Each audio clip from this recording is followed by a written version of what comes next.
Hello, everybody, and welcome to the 46th episode of Insight by GovSight. I'm your host, Joe Magliocco. We're recording this episode on the evening of August 9th, so please be aware that some of the information stated in this podcast may change by the time you listen. This week, we'll ask if a presidential election can be moved, consider the case of Ghislaine Maxwell, and learn about bankruptcy at the government level. But first, I'll turn it over to GovSight contributor Cameron Johnson for the latest on the impact of the coronavirus pandemic. Joe, according to the Center for Disease Control, also known as the CDC, deaths as a result from COVID-19 in the U.S. reached a grim milestone this week of 160,000 people. And as many as nearly 300,000 Americans could succumb to this disease by the end of the year, according to a model performed by the Institute for Health, Metrics, and Evaluation. Plus, that projection comes at a time when the country and its political leaders are divided on topics like business closures, mask enforcement, and school reopenings. For example, with encouraging statistics like no COVID-19 related deaths in New York City for 3 consecutive days, and an average positivity rate, or people who take a COVID-19 test and test positive on a 7-day rolling average, hovering around 1%, New York Governor Cuomo has given the green light for counties and schools to reopen. However, Los Angeles and Chicago school districts have opted to begin the school year virtually. The divisions we see are also apparent at the national level, with Democrats and Republicans unable to reach a deal on coronavirus aid due to fundamental disagreements on how to address the crisis. After stating he would, and I quote, act under authority as president to get Americans the relief they need, end quote, President Trump signed 4 executive orders on Saturday, August 8th, according to the White House website. A summary of those really include these 4. Number 1, deferring payroll taxes for those earning less than $100,000 a year. And number 2, implementing a moratorium on evictions and giving greater financial assistance to renters.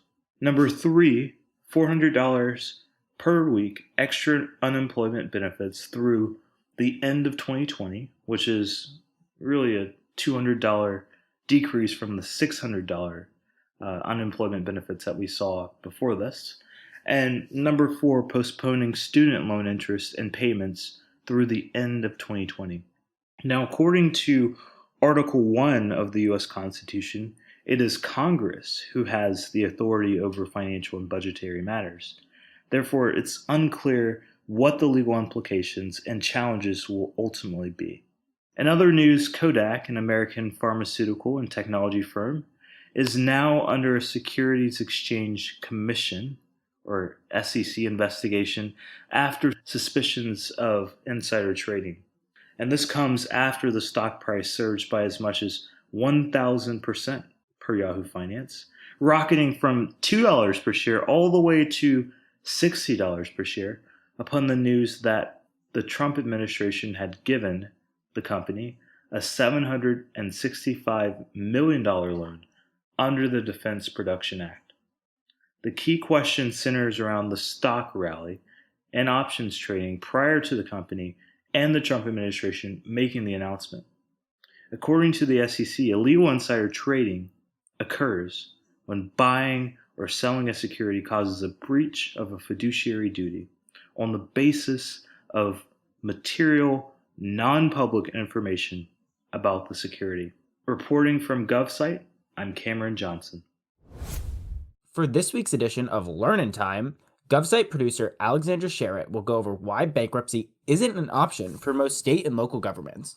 In April, Senate Majority Leader Mitch McConnell suggested that state and local governments should go bankrupt instead of ask for more federal funding amid the COVID-19 economic crisis. States across the country are facing rising costs and plummeting revenues, but many local governments are not allowed to declare bankruptcy. States are not permitted to at all under current federal law. The pandemic is making many reconsider that. States usually generate revenue through sales and income taxes, which have halted, and spending in many areas, such as healthcare and unemployment, has increased drastically. According to Missouri Governor Mike Parson, the state will have to cut their COVID-19 spending plan by nearly $700 million.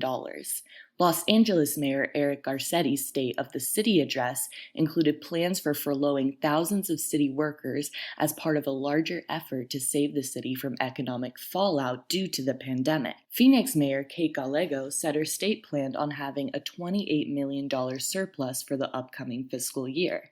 Now Phoenix is expecting a $25 million deficit.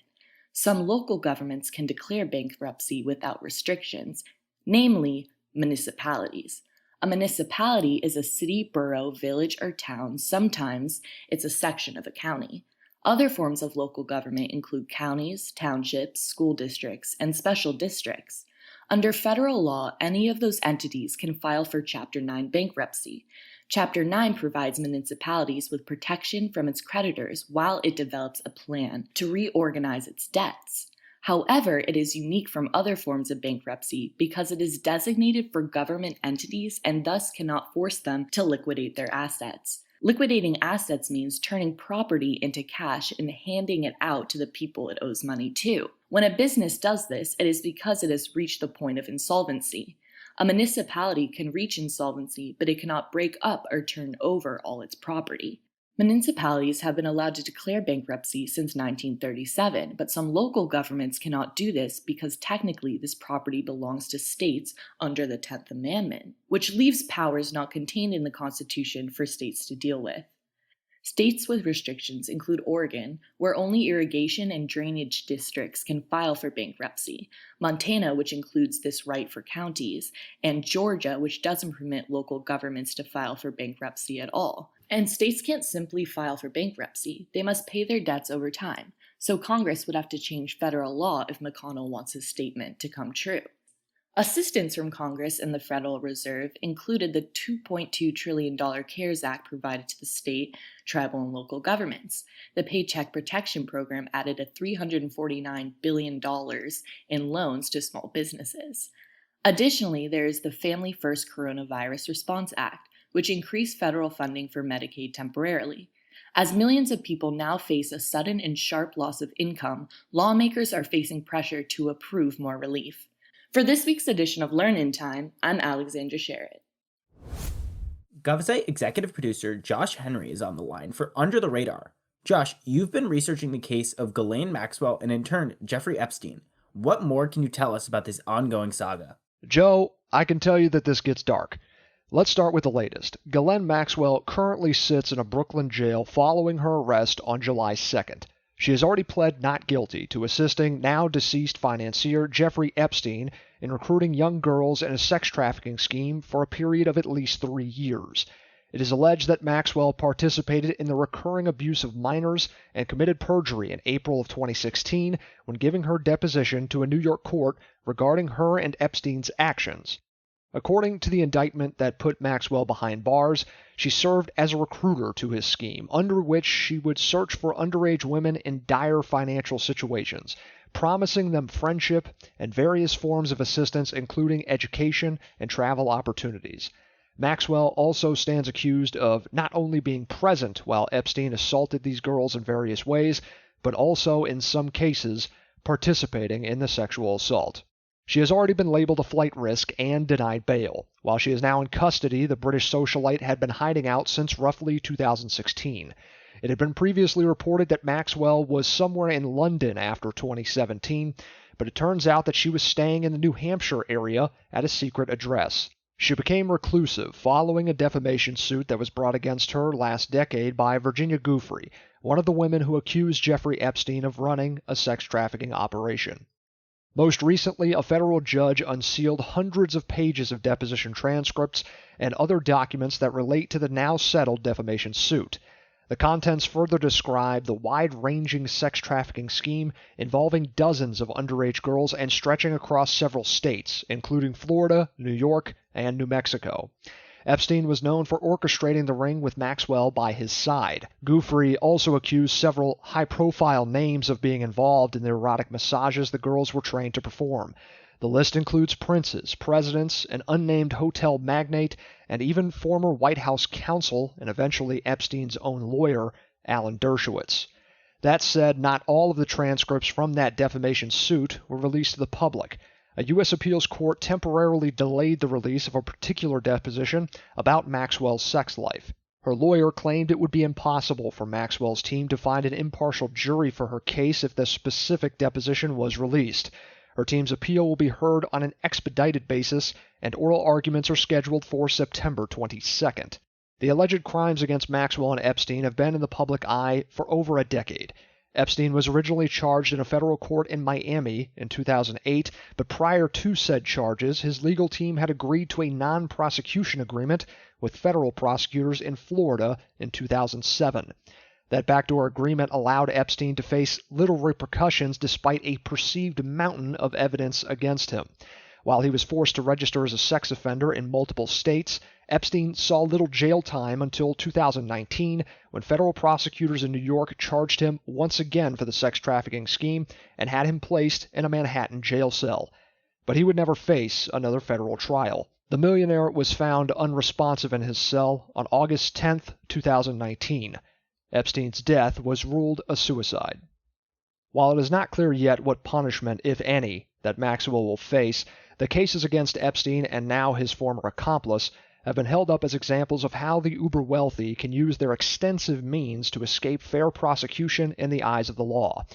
While it is not up to this reporter to decide whether justice in the initial case was seen, I would encourage listeners to read the original reporting by the Palm Beach Post and Miami Herald while covering the indictment that was brought against Jeffrey Epstein in 2008 and their examination of the process that led federal prosecutors to give extensive authority to Epstein's legal team when crafting the plea agreement in that case.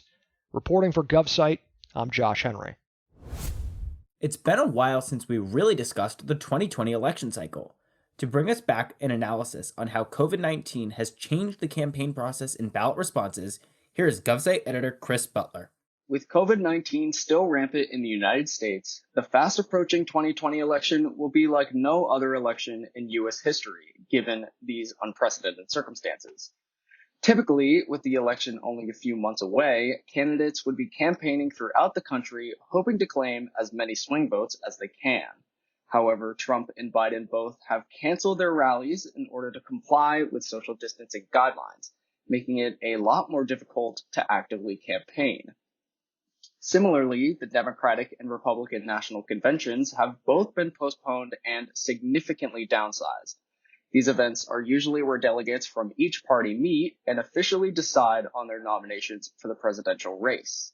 The Democratic National Convention is planned to take place in Milwaukee on August 17th. The event was originally supposed to bring 50,000 delegates, but now it's limited to 300 people total. That includes security, the press, and party delegates. Many attendees, like the Clintons and even Joe Biden, have already stated that they will not be attending the event, but will be attending virtually. The Republican convention has also downsized. The event, which is planned to take place in Charlotte on August 24th, will be closed off entirely to the press, and many speakers will be speaking virtually as well. Both conventions were supposed to take place in July, but were postponed due to coronavirus concerns. The pandemic also poses a handful of challenges for voters across the country.